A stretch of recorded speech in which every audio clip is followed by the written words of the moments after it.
Hey. Awesome. All right, let's get into it. Um, so Steve is a 21-year-old male who is diagnosed with retinitis pigmentosa at 10 years old, which is a disability related to eyesight.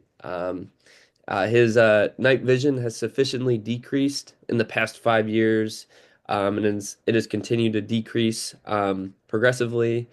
He has also noticed a diminishing in his peripheral vision, which will also continue to degrade over time. So he has difficulty seeing in low lighted spaces and kind of seeing what's around him day to day. So he's in college currently, and for him to complete his work, it requires the use of computers. So sometimes being able to get his assignments done in a timely manner can be difficult. Um, and yeah, so Steve's pretty active. But yeah, his vision definitely impairs a lot of things he would like to do during the day, and also at night. It has a very large impact on him.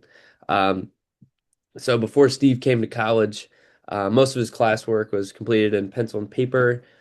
So for him, back then, his eyesight was a little bit better. But with pen and paper, it's a little bit easier for him to manage. Um, so he used assistive devices like handheld magnifiers, which are like magnifying glasses, and also digital magnifiers that can offer a little bit higher resolution. Um, and now he's like looking at assistive technologies that he can have on his computer. So he can zoom onto his page and see scripts. Sometimes a cursor might be lost in the page. So using the tail function on that keeps his cursor in track and allows him to complete his work um, ably. Um, so moving on to body systems on for Steve, he's fully capable. I just want to say that he's like you and me, and he just requires the technology due to his eyesight.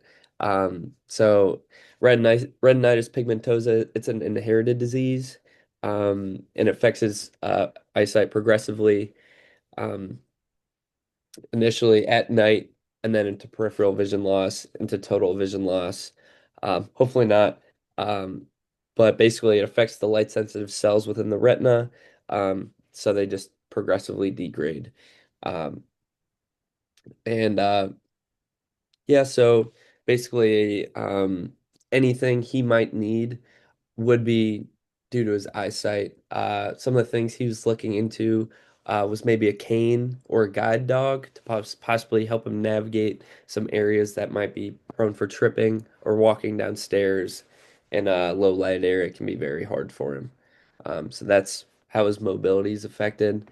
But he is fully capable to complete his activities of daily living.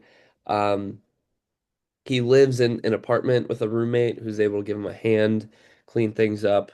A cluttered house is definitely not good for him, just because, he's prone to tripping. He might not be able to see everything that is around him, bumping into countertops, things like that.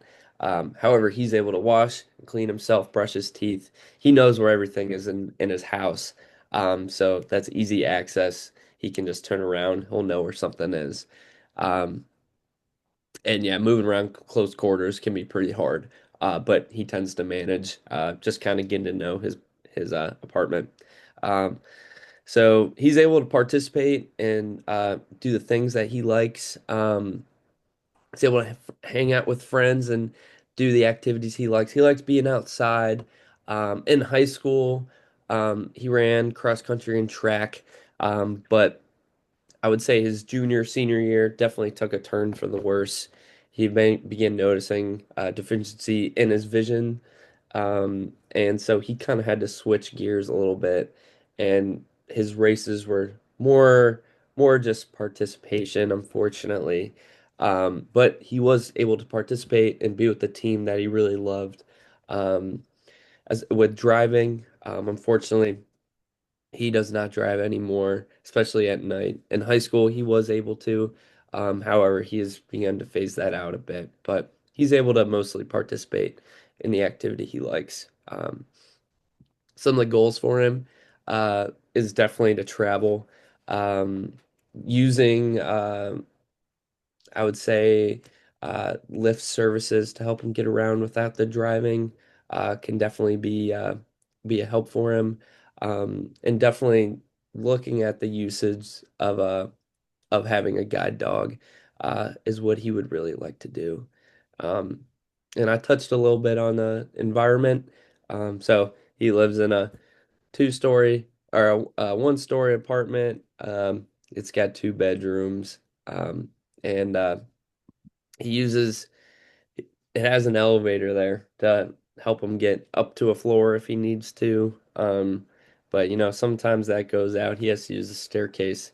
But making use of handrails is really important for him. And it can be uncomfortable in low lighted spaces. Um, just if he's not adjusted to an environment.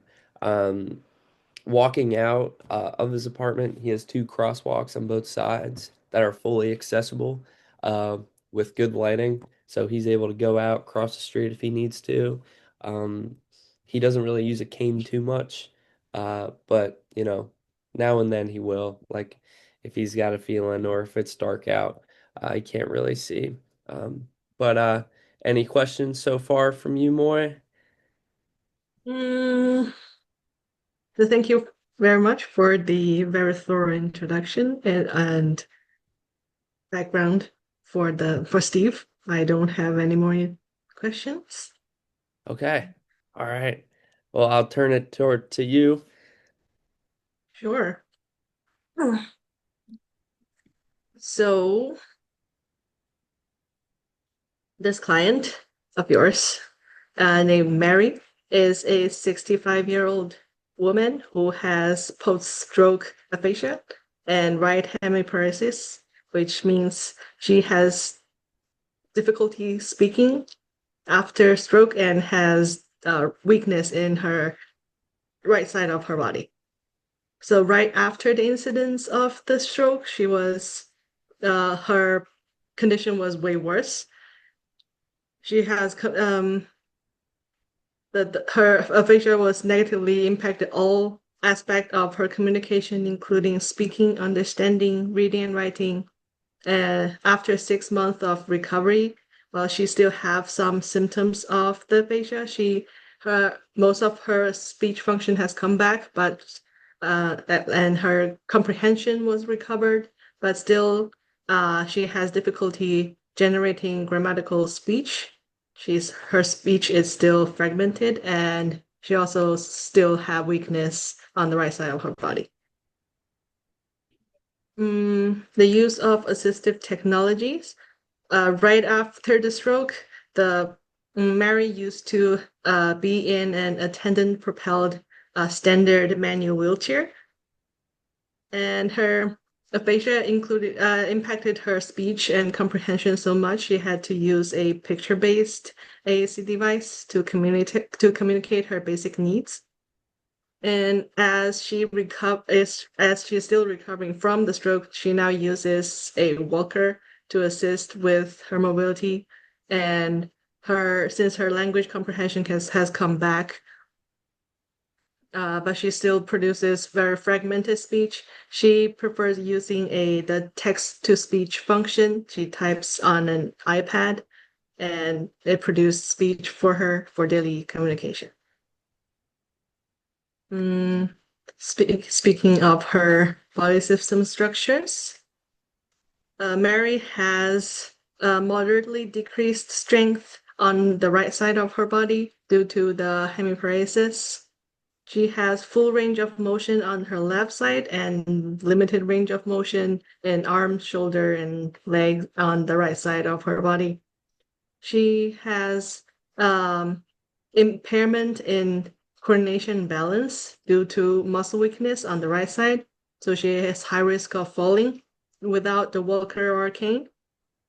And she uses a walker to assist with mobility. She cannot walk long distance though. Mm, Mary still has some difficulty speaking due to her aphasia. She has difficulty generating grammatical speech, and she has no perceived cognitive or perceptual impairment. As for daily activities, Mary can bath or shower independently in a fully accessible shower, including installed like grab bars and shower chairs and anti-slip mats. She can dress herself with assistance of caregivers. She can feed herself, but she cannot cook or prepare meals because she cannot.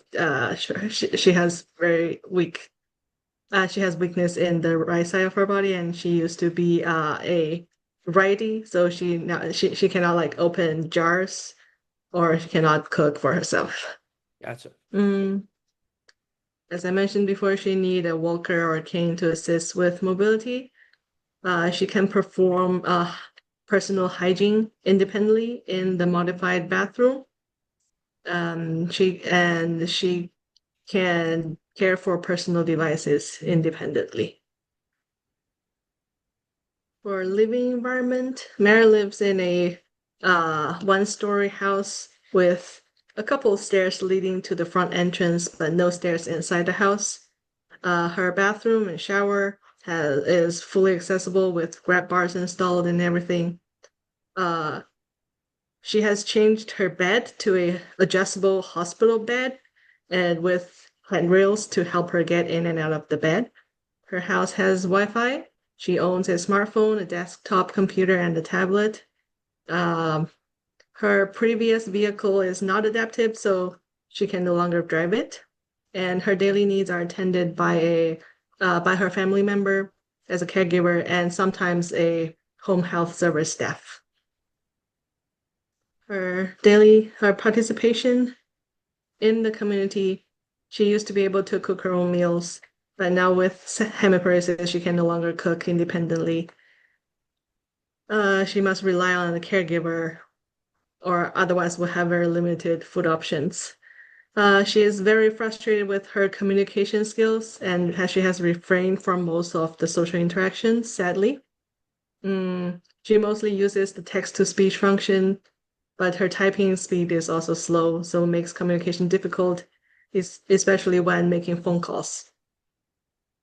And also, she cannot drive independently, and she finds taking public transportation stressful. Some of Mary's goals. She wants to connect and communicate with old friends and family members. Again, she wants to pick up cooking.